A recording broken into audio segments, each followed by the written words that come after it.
इस वीडियो को पूरा देखने के बाद आप अपने लक्ष्य से भटकना छोड़ देंगे।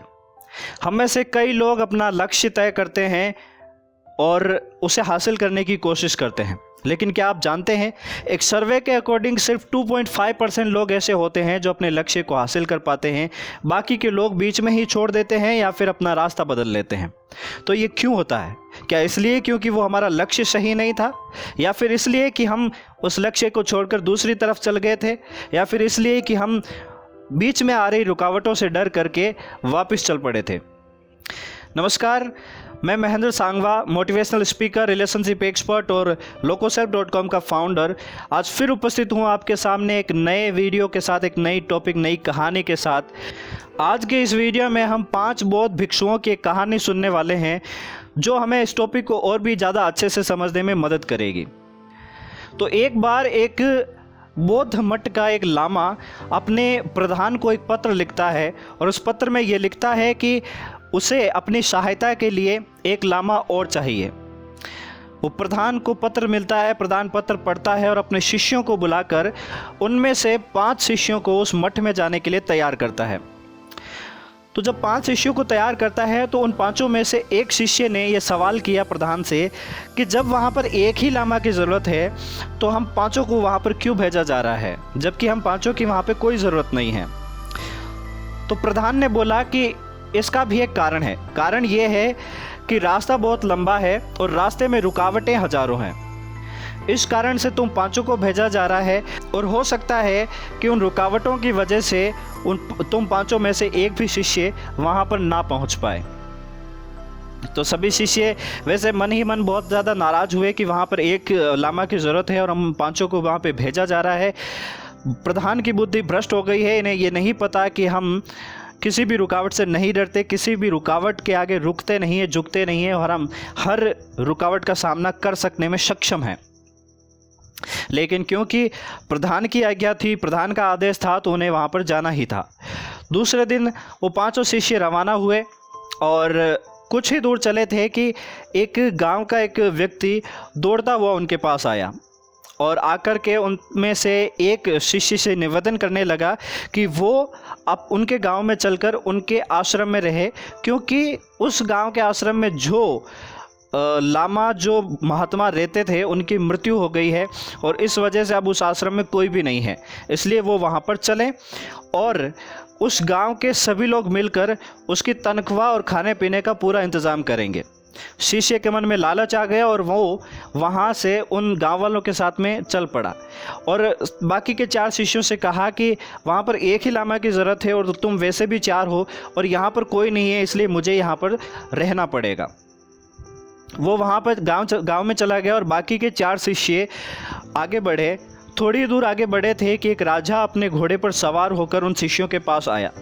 राजा ने देखा कि उन 4 शिष्यों में से एक शिष्य बहुत ही ज़्यादा हष्ट-पुष्ट और युवा था। तो उस शिष्य से उस राजा ने निवेदन किया कि वो उसके साथ में चले और उसकी इकलौती पुत्री से विवाह करे, क्योंकि वो जिस व्यक्ति को ढूंढ रहा था, जैसे व्यक्ति को ढूंढ रहा था, तुम बिल्कुल वैसे ही हो और मेरा कोई पुत्र नहीं है, इस वजह से इस राज्य के वारिस भी मेरे बाद तुम ही होने वाले हो। ये सुनकर उस शिष्य के मन में भी लालच आ गया और वो उस राजा के साथ में चल पड़ा। वो राजा के साथ में चला गया। बाकी बचे 3 शिष्य आगे बढ़ रहे थे और आगे बढ़ते हुए वो रास्ते में बात कर रहे थे कि जो हमारे प्रधान ने बात कही थी वो सच साबित हो रही है, इसलिए हमें बहुत ही संभल कर चलना पड़ेगा, बहुत ही सावधानी पूर्वक अपना रास्ता तय करना पड़ेगा ताकि हम अपने लक्ष्य तक पहुँच पाए। आगे चल रहे थे, धीरे धीरे चलते रहे और ऐसा हुआ कि वो अपने मठ नहीं पहुंच पाए, उससे पहले ही उन्हें रात हो गई। अब रात में जंगल में जाना उनके लिए नुकसानदायक था, उनके लिए हानिकारक था, इसलिए वो वहाँ पर किसी जगह पर रहने का कोई स्थान ढूंढ रहे थे। उन्हें दूर से एक लालटेन जलती हुई दिखाई दी। वो उस लालटेन की दिशा में गए। वहाँ पर एक घर था और उन्होंने दरवाज़ा खटखटाया।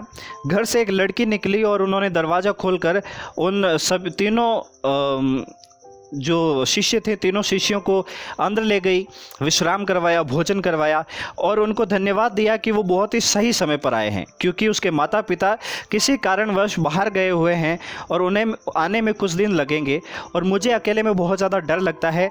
इसकी वजह से आप तीनों आ गए हैं तो अब मेरा ये डर समाप्त हो जाएगा।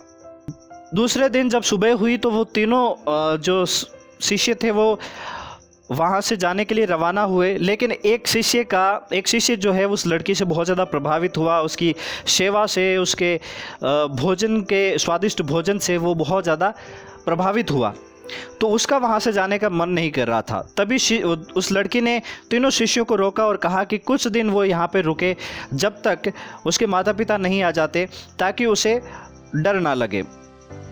तो बाकी 2 शिष्य तो नहीं माने, लेकिन एक शिष्य जो प्रभावित हुआ था वो इस बात से सहमत हो गया और उसने बाकी 2 शिष्यों से कहा कि आप दोनों जाइए, मुझे यहाँ पे रुकना पड़ेगा इस लड़की की सहायता के लिए, और जब इसके माता पिता आ जाएंगे तो मैं मठ में खुद ही आ जाऊँगा। तो बाकी 2 शिष्यों ने काफ़ी समझाया, लेकिन वो समझे नहीं और वो वहीं पे रहा। बाकी के 2 शिष्य आगे चले। वो एक गांव से गुजर रहे थे। वो गांव पूरी तरीके से नास्तिक था, पूरा गांव नास्तिक था, और उसका वहाँ पे जो मुखिया था वो बहुत ही ज़्यादा विद्वान व्यक्ति था। तो उन दोनों को उस गांव वालों ने वहीं पे रोक लिया और उनके साथ में बहस करने के लिए जिद करने लगे और कहा कि हमारे सबसे ज़्यादा व्यक्ति, जो विद्वान व्यक्ति है, जो हमारा मुखिया है, उसके साथ में आपको बहस करनी होगी और आपको ये सिद्ध करना होगा कि जो आपके बुद्ध ने सीख दी है, जो शिक्षाएं दी है, वो सत्य है। हमारे अनुसार वो शिक्षाएं गलत हैं, इसलिए आप हमें ये साबित करें। दूसरे शिष्य ने उसे समझाने की बहुत कोशिश की कि वो ऐसा ना करे, क्योंकि पता नहीं इसमें कितना समय लगेगा। तो शिष्य ने कहा, जिसने चुनौती स्वीकार करी थी, उसने कहा कि चाहे इन्हें समझाने में मेरा पूरा जीवन ही क्यों ना लग जाए, लेकिन मैं इनकी ये चुनौती अस्वीकार नहीं कर सकता और मैं इन्हें समझा कर ही रहूँगा, और जब मैं इन्हें समझा दूंगा तब मैं खुद ही मठ को लौट आऊँगा। वो शिष्य भी वहाँ रह गए और बाकी बचा एक शिष्य मठ में पहुँचा। यानी कि 5 शिष्य रवाना हुए थे, लेकिन पहुंचा सिर्फ 1। बाकी के 4 शिष्य लोभ, लालच, मोह, माया और अहंकार के वश में आकर के बीच में ही रुक गए। तो यही हमारे साथ में भी होता है। जब हम कोई लक्ष्य निर्धारित करते हैं और उस लक्ष्य को अचीव करने के लिए उसकी तरफ चल पड़ते हैं, तो रास्ते में हज़ारों रुकावटें आती हैं और उन रुकावटों की वजह से हम कभी ना कभी भटक जाते हैं। और क्योंकि वो तो 5 शिष्य थे, इसलिए एक शिष्य वहाँ पर अपने लक्ष्य पर पहुँच गया और 5 का एक ही लक्ष्य था। लेकिन आप अकेले हैं, आपको उस लक्ष्य से अकेले ही पहुंचना होगा। तो उस लक्ष्य तक पहुंचने के लिए आपको रास्ते में आने वाली हर एक रुकावट को नज़रअंदाज करना होगा, उसका सामना करना होगा और उसे हराना होगा, और आपको बिना रुके अपने लक्ष्य तक पहुंचना होगा। अगर आप अपने लक्ष्य तक पहुंचना चाहते हैं तो रास्ते में जितने भी रुकावटें आ रही है उन सबको आपको छोड़ना होगा, ताकि आप अपने लक्ष्य तक सफलतापूर्वक पहुँच पाए। तो रास्ते में आने वाली सभी बाधाओं से लड़कर आगे अपने लक्ष्य तक बढ़ने का प्रयास कीजिए और अपने दिमाग में सिर्फ और सिर्फ अपने लक्ष्य की छवि रखिए, ताकि आपका जो फोकस है वो पूरी तरीके से आपके लक्ष्य पर बना रहे। इस वीडियो में इतना ही। मुझे पूरी उम्मीद है कि ये वीडियो आपको बहुत पसंद आया होगा। अगर ये वीडियो आपको पसंद आया है तो इस वीडियो को लाइक करें और हमें कमेंट करके ज़रूर बताएं कि आपको ये वीडियो कैसा लगा है और इस वीडियो से आपने क्या सीखा है। और ऐसे ही वीडियोस रेगुलर पाने के लिए हमारे चैनल को सब्सक्राइब करें और बेल आइकन ज़रूर दबाएं, ताकि आने वाले सभी वीडियोस के नोटिफिकेशन आप तक सबसे पहले पहुंचे। और आपका कीमती समय हमें देने के लिए आपका बहुत बहुत धन्यवाद।